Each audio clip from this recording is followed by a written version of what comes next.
Happy Tuesday, Dolphins. Welcome back to the PFN Miami Dolphins podcast. I'm your co-host, Dolph Freaky, and I apologize, guys. I'm a little stuffy, under the weather today.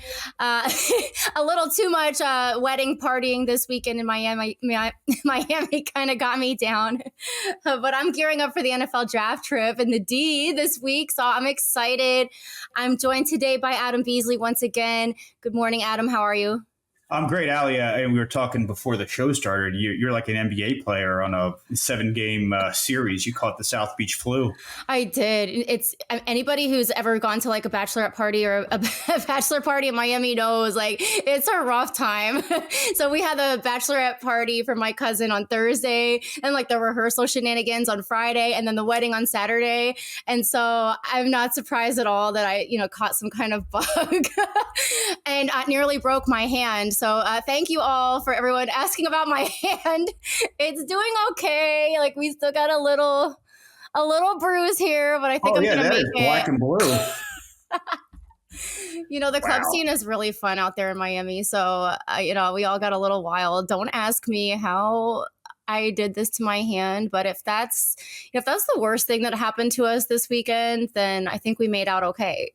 Well, I'm just stunned that someone would have a bachelorette party 48 hours before their wedding. The wedding still went forward.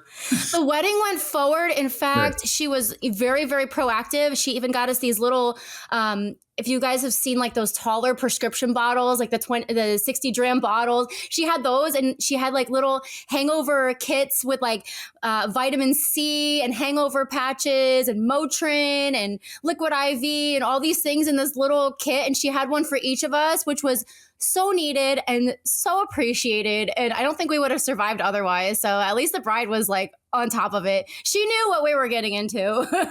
I have never heard of a hangover patch. I've heard of the IV, obviously supplements, but a patch? Is that like a nicotine patch? So I have to admit, as a pharmacist, I'm a little skeptical about this patch, and I don't really know for sure if it helps or not, but supposedly it's loaded with vitamins and things to just help you get like replenished with electrolytes after the hangover. You're supposed to put it on before you start drinking, and most of us didn't put it on until like the morning when we're trying to stumble out of bed, realizing that we like got in at 5 a.m. when we finally, left the club and everything. So that's another thing. In Miami, these clubs close 4 a.m. So we got in really late. And then by the time I finally got out of bed, I'm still stumbling. It just reminds me of post game day, like back in the season. So, but we did all right. We had a lot of fun. The wedding was beautiful and just back to it now. Well, the liver is a muscle you need to exercise or it'll atrophy. I'm glad to see you got your reps in this past week. Absolutely did. And probably more to come this week. Well, yeah, you're heading to the draft, Thursday? Yes, I'm flying out to Detroit Thursday morning, and then I have a whole itinerary. I get this from my mom. She plans everything out to like the hour, and so I just wrote it all down today, and I realized how busy it's going to be between fan of the year luncheons and super fan parties and tailgates, and then the draft itself and all the things that are going on. Like I have it written out by the hour, and it's very intense. And so come next week, I'm just probably going to be a dead body. Yep. Well, let's hope you make it to the next episode of the PFN Miami Dolphins podcast. We'll have a lot to talk about this time next week. We're going to be joined by a very special guest later in the show. It's kind of TBD. He's got another commitment, but he's going to jump on at some point. Pro Football Network's own NFL Insider Adam Caplan, a guy I've known for years, love him. I was happy to be able to open the door for him to get to join PFN, and he's got a lot of insight and information on the draft, which we're taping this at 11:20 on Tuesday morning, so it's a little over 48 hours away. So we will get to that, but in the meantime, let's kind of catch people up as to where we are. Again, the draft begins in 2 days. All this buildup we've had. Well, I mean, for the NFL for months and months and months, for the show for a few weeks, breaking down the players and trying to get a real feel for who they might take where and what's their needs and all that. Allie, what are your thoughts as we stand? What would make a happy draft weekend for you? Yeah. So, I mean, we talked a lot about our needs, with the D line and the O line. And, a lot of the fans are kind of going back and forth about which is more important. People are still talking about possibly drafting a wide receiver. I think a lot of the quarterback and running back noise has died down a little bit. We've seen a lot of mock drafts this week. And I'll be honest with you, like a lot of that confuses me because there's just so many opinions and so many different ways to look at it. And with us drafting at 21, it makes it extremely challenging because we don't know how much of the Dolphins draft board is going to be gone by the time we reach 21. So we've talked a lot about potential D tackles. We've talked a lot about Xavier Worthy being the receiver candidate, mostly because of how fast he is. And we know that Coach McDaniel loves his speed guys. We've talked about O-line a lot. So it's all up in the air. But for me, as long as we come out with one of the best, best caliber players from any of the positions that we're in need of, whether it's edge, D tackle, O-line, I'll be happy with that. And I trust the Dolphins process in this. You guys know that meme where it's like the dumb guy on one side and then there's a big arc and then it's the median, intelligence on the other side of the arc. It's it's the brilliant dude, and both the dumb guy and the brilliant guy have the same, opinions because they don't, the dumb guy doesn't overthink it and the brilliant guy knows obviously this is what they're going to do.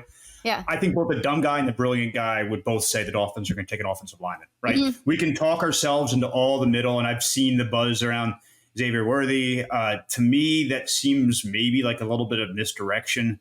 It would surprise me at 21. That would be a bit overdrafting a guy. Now, if they would trade back, maybe somehow pick up a second round pick or move up in the second round, maybe. But for what's, you look at how the board's going to unfold, almost certainly there's going to be a better player that the Dolphins need that will be available at 21. And we've talked about this offensive line class. I mean, you and I have talked about it since basically the day you started at PFN. I've been writing about it since, I think, the Senior Bowl time. It's a really, really good offensive line class. Let me pull up the PFN big board, but we can go through in order what Ian Cummings, the order of these O-linemen that Ian Cummings has. Joe Alt, Notre Dame will not be an option for the Dolphins. He's at 4. He's the number 4 ranked prospect, PFN big board. Olu Fashanu of Penn State, the number 2 tackle. He's the 9th overall player. Talis Fuaga, Oregon State, the number 11 overall prospect. Those 3 players are not going to be an option for the Miami Dolphins. They will all be long gone. But then it kind of gets interesting. Is there a run on quarterbacks? Are there more quarterbacks that go in the top 20 than you would suspect? Do teams who don't particularly have a need to tackle let those guys slide a little bit more?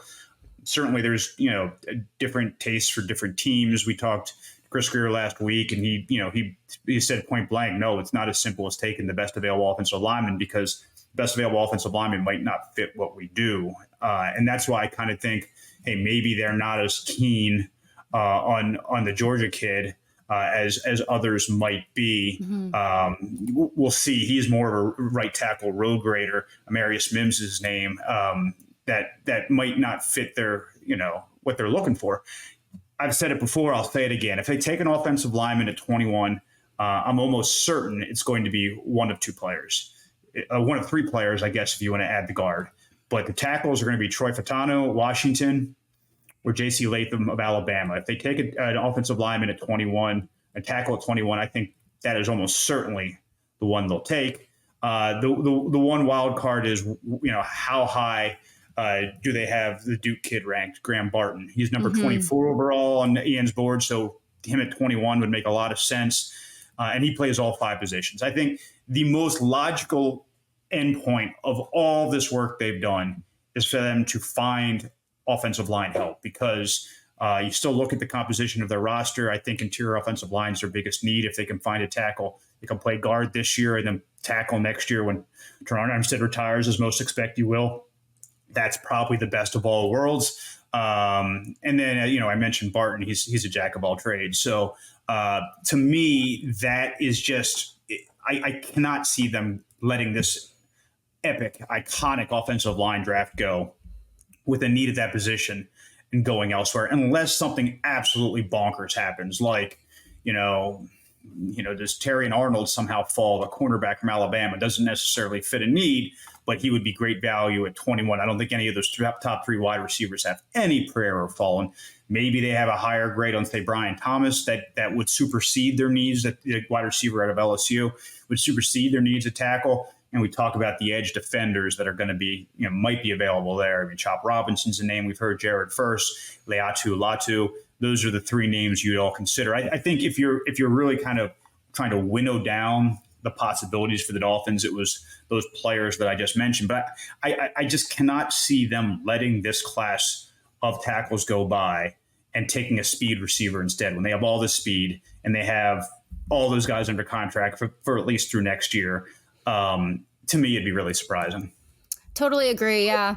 And I guess my main concern is that a lot of the guys like Verse and Fatanu, the people like that might go ahead of, our picks. And so, we did talk about the potential and, the potential for moving up in the draft. That we don't really see that happening, right?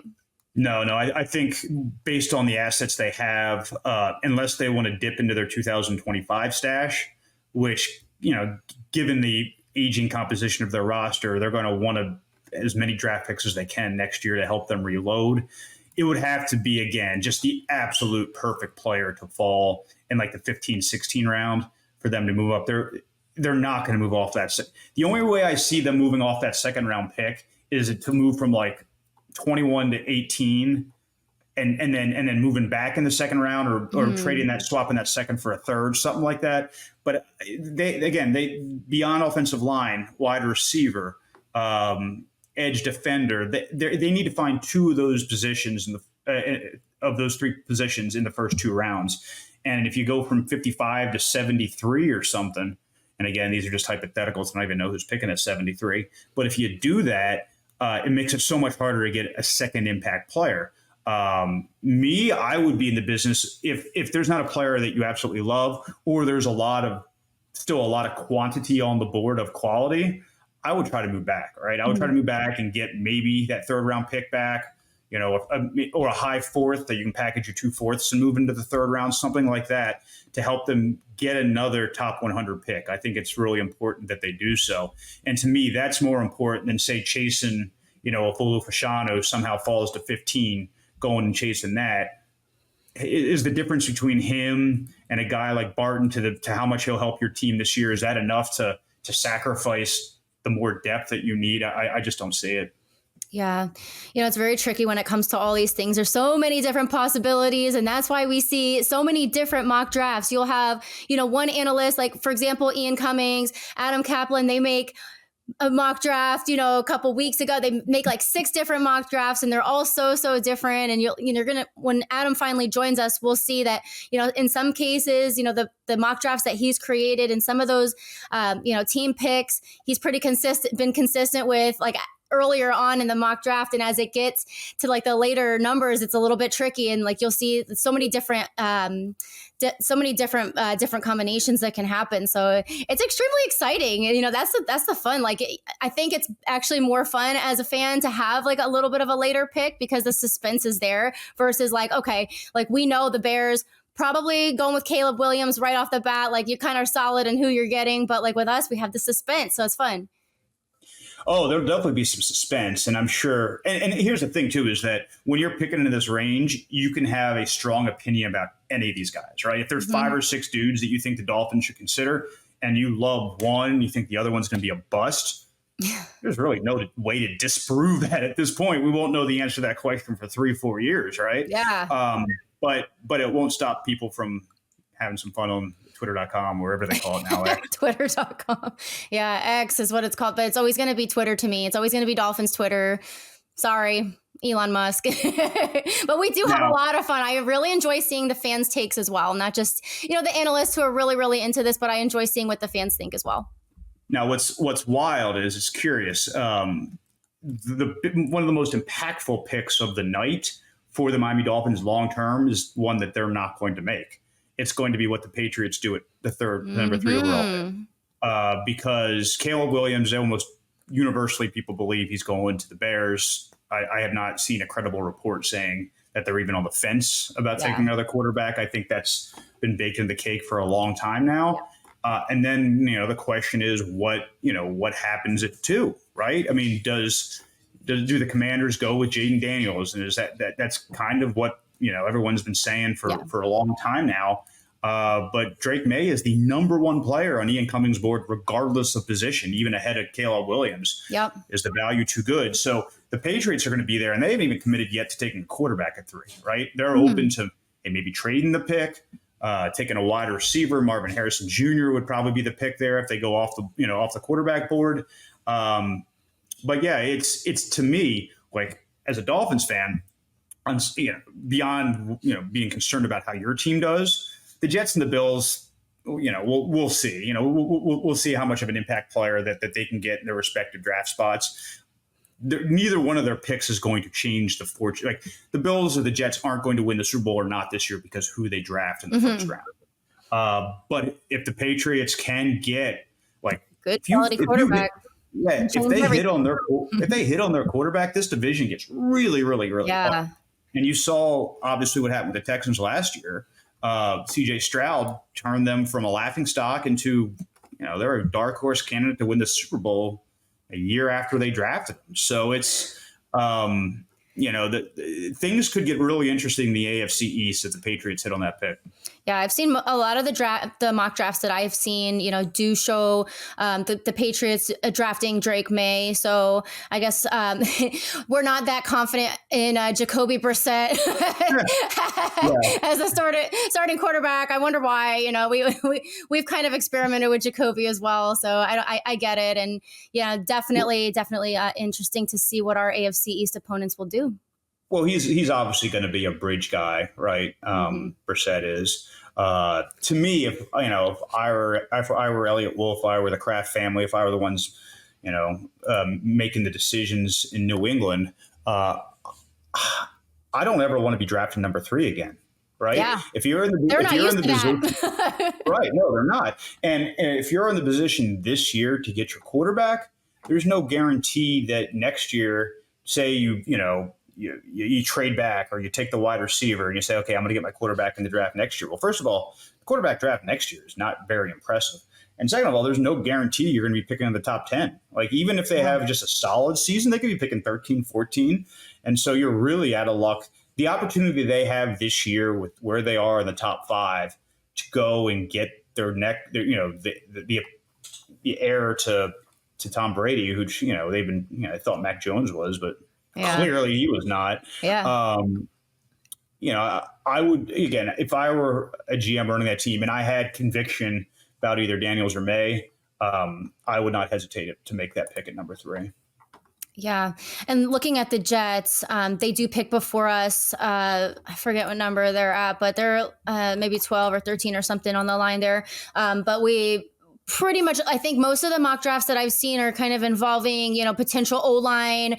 They're trying to beef up that O-line, make it right for Aaron Rodgers. So I guess that there's no real suspense there. Yeah, well, the Jets have the 10th pick. And so, it's kind of interesting. Will one of those 3 wide receivers still be there?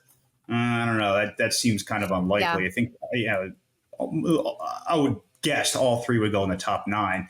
And so, to your point, unless they want to trade out, some team loves JJ McCarthy and they're like, hey, if we can't, we have, the Vikings at 11 are going to take them. Maybe we have to move and jump the Vikings to get to 10. You could see them trading back. If not, I think offensive line really would probably be their pick. I know they made a couple of big moves this offseason to upgrade that line, but it's still probably not where they want it to be. I'm looking at Kaplan's mock draft, and he has Fuaga as their pick at 10. I mean, that's certainly plausible. And by the way, I do have an Adam Caplan update. He will be joining this show in 3 short minutes. So you and I, our riffing will be done. We did no show prep for this, and we're 20 minutes in, and the listening audience has no idea of how we're just kind of making it happen with smoke and mirrors right now. Yeah, you know what? Like, let's just talk a little bit about the draft festivities. Obviously, like Detroit is in the thick of getting everything ready, and I'm excited because I've never been to Detroit. And so, if you guys have been to Detroit or from Detroit, like please send me through social media, all your suggestions. I've been hearing a lot about different places to eat. I've heard Lafayette, Coney Island is like something you have to do when you go, and so I'm trying to like make my list because I want to make the most out of my draft trip. And I'm sure you guys do too. So if you're going, let's make it a point to link up. Also, I've been sharing a little bit on some of my platforms about different fan events going on. We have a big super fan dance party on Friday night. There's a big tailgate Friday day. There's just like so many things going on for the fans. So you guys already know I'm your girl when it comes to all things parties, get-togethers, fandom, and all that good stuff. So, shoot me a message. Don't be afraid to reach out. Don't be shy. Yeah, downtown Detroit has kind of gone through an evolution. Certainly, in the heyday of the auto industry, it was one of the premier cities in the country. Fell in really tough times when the industrial changes happened. But I think they're really trying to get that urban core back. I haven't actually been to Detroit in years, but even when I was there years ago, you could see the improvement. I think it's certainly continued. Yeah. Have you been to Canada before? I have been to Canada, but I've only been to Ontario and Quebec and Montreal. So we do kind of plan if we have time. Like I said, the whole thing is just really, really planned out. But we thought maybe some of our late night shenanigans will take us across the border, so we'll have our passports. don't get stuck there. All right, part of your PFN contract does not include extradition money. Okay. No, it'll be okay. I know the fans got me. They can bail me out. It'll be okay. But yeah, no, I love that it's so close to Canada. So, you can go right across the tunnel to Windsor. So we're looking to see, all the different things that we can get into. And I've been like researching like crazy, just like, trying to figure out how to get around. A lot of people are telling me utilize the people mover, utilize the public transit, Uber. Don't try to park around there because it's going to be insane. I haven't been to a draft since the Vegas draft. And that was like the first year post-COVID. So it was obviously Vegas was a huge destination city and a lot of people came out to travel. But I do think that draft was like a little bit less attended, maybe because it was like so close to, COVID still being of concern and things like that. So I'm really excited to see how well attended this one is. I know for a fact the Lions fans are very excited. They're getting ready to host a lot of events throughout the city. There's a big tailgate at Greektown and different things going on. So I'm excited. I can't wait. And I really hope I can run into some of our draft picks and like actually get some selfies and meet them. That would be amazing. All right. Well, you'll be on the ground there. I'll be on the ground. We'll be working the phones from, I believe, his Philadelphia bureau of PFN, joining us now on the PFN podcast for the first time. Adam Caplan. Adam, how are we doing? Welcome, Adam. Guys, good to talk to you today. You too. Thanks for joining. You're a busy man. I know you just hopped off another pod. So we'll cut right to the chase. What are the Dolphins doing at 21? Well, if you look at my latest mock draft at ProFootballNetwork.com, you could see that. So to me, guys, what I try to educate people with is the draft is rarely about this season. It's always about future needs with an eye on this year. If you're drafting just for this year, that staff's going to wind up getting fired pretty quickly. You look at the Dolphins' needs, they're obvious. We all know what they are. It's just a matter of they're at a tough spot, I believe, at 21. There are a lot of ways they can go. And the mock, we've got a D tackle in our final mock, which is our 6th. They have so many needs. And you know what's interesting? I've kind of learned this out the last 4 or 5 years of covering this business. Teams have a needs board for other teams, and they also do mock drafts for other teams. They kind of look at, okay, if we were running their team, what would they do? And I based a lot of what I do in mocks on these discussions. So you can see my updated future needs board. This is the way other clubs and the way the Dolphins see it on themselves about what their future needs are past this season. Again, you're not drafting for this year. You're drafting for future years with an eye on this year if you can help it. So your draft for the Dolphins involves Jerzon Newton. So you're pretty confident that Dolphins are going to go defense with the 21 pick? Well, again, it's Howie Roseman, the GM of the Eagles, who picks right behind the Dolphins, said, tell me who's going to be on the board and I'll tell you who the player is. Right. You're not picking at 10. You're not picking at 5. You're picking at the Dolphins are picking at 22. So Chris Greer and the guys who work for him, they're not no man's land. There are plenty of good players there. But I could tell you from talking to teams, and I'm going to give you a little bit inside football stuff, there are generally between 19 and 21 first-round grades given out by teams. I know 32 picks are going to be made, but true first-round grades, somewhere between 19 and 21. So the Dolphins are around that cutoff line, and Johnny Newton from Illinois, there are only going to be 2 D tackles selected in the first round. Byron Murphy, who's got higher grades from Texas, who should go in the middle of the round, and Johnny Newton, who should go in the 20s. Now, could the Dolphins, as I've suggested in other mocks, look for their future left tackle because we know about Armstead's injury history? Yes. Could they look at a corner? They don't need to do it this year, but they've got 2 older corners.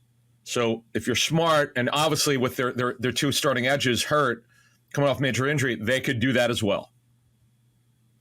I'm curious. We were talking earlier in the show. To me, I think sometimes the most obvious answer is the right one. And this is, an historic tackle draft, right? I mean, potentially 6+ go in the first round. 8. As many as 10 offensive linemen total, depending on how, Graham Barton does and all that. They haven't had that offensive line fixed since Moses was in short pants, right? I mean, yes. And so good one. To me, if there is a tackle, and again, it's got to be the right fit. We were talking about Mims earlier in this pod that I don't know if he's the right fit for them, but if there is a player like, Blaga, that's the right fit, or, one of these elite guys that falls somehow to 21, JC Latham, I think would be a home run for them at 21. To me, it would just be really kind of counterintuitive to how Greer operates to go off script, right? I mean, I know Xavier Worthy's a name that's kind of been picking up some steam. He's not going to be the best player available at 21. There's no chance. So if Xavier Worthy's a pick at 21, McDaniel really got in his ear, right? And he really said, this is what the identity of our team is. Tyreek's probably got 1 year, 2 max with us still, but that's not the best player at 21, in my opinion.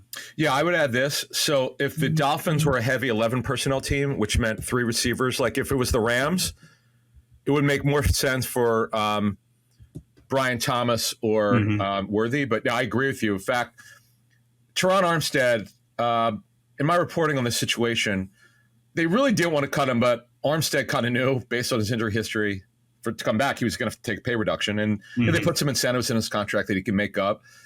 But Adam, on your point, if we're really being straight here, Isaiah Wynn is really just a stopgap at guard. Yes, he could play left tackle, but he's better off at guard. Robert Jones, his future, you don't know about that. Center. So you're right. They just never could get this right. Austin Jackson, they got right, no doubt. But in Armstead, when he plays, he's really good, but he just doesn't play enough because he's been hurt. And if you look at Eichenberg's on the final year of his deal, Jack Driscoll's just a swing offensive lineman. He's not going to start.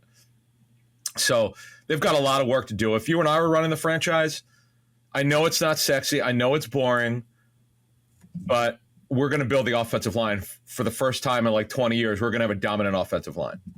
And I think the upside you would have, you have this stable of running backs, one of the emerging players, certainly in Devon Achane.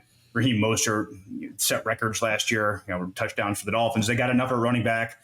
They'll add a number 3 receiver in free agency after the draft, or maybe they get one in the second round. You build that offensive line with a guy like maybe Troy Fatano, who could be there at 21. I think another home run pick for the Miami Dolphins. Sometimes you overthink these things, and to me, if they're sitting there and one of those 3 guys that I think they really like, Latham, Fatano, or Barton are there, I just think they pull the trigger.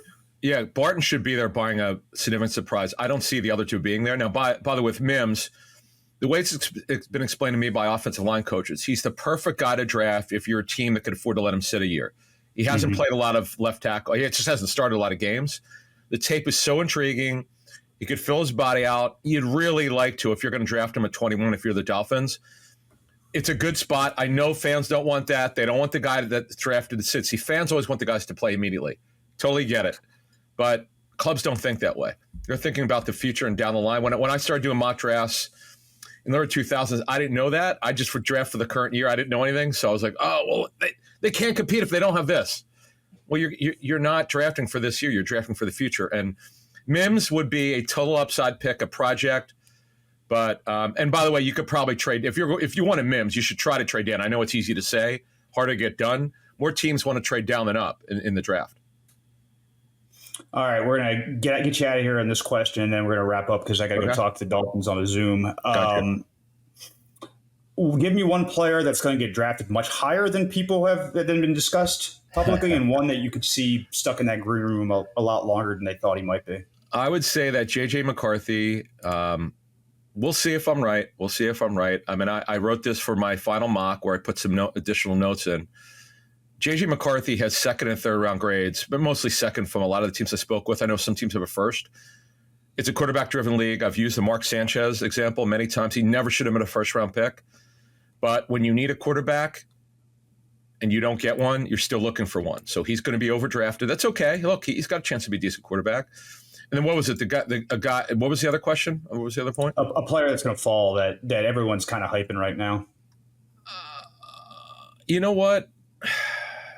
If Drake May doesn't go 3 to New England, because I was talking to an offensive coordinator yesterday who said, "Listen, I gave him a late one. I mean, he goes, he's got a lot of ability, but he's a project. He needs time to develop. That all depends there. What happens? I don't see Fatanu getting to the Dolphins. I don't.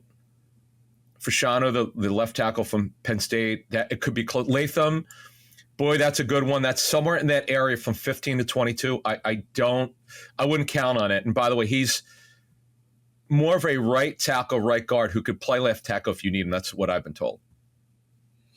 Yeah, they have Austin Jackson, who they drafted to be their left tackle, and it didn't really work out. Yep. Didn't work out at guard, and he found a home at right tackle. My guess is they wouldn't want to move him again, but they do need to find their future left tackle, and I don't think there's any time like the present to do it. Yeah, I would agree. Yes. So it's going to be a fun draft. There's always intrigue. There are always surprises. I'll leave you with this.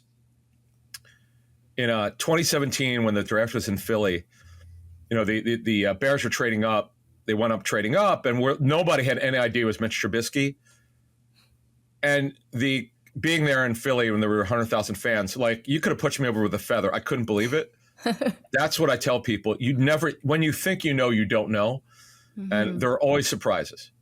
Well, who saw the Texans having the number 2 and 3 pick last year, right? I mean, right. That's right. Yeah. By the way, it worked out. Good point. Yeah, it worked out very well.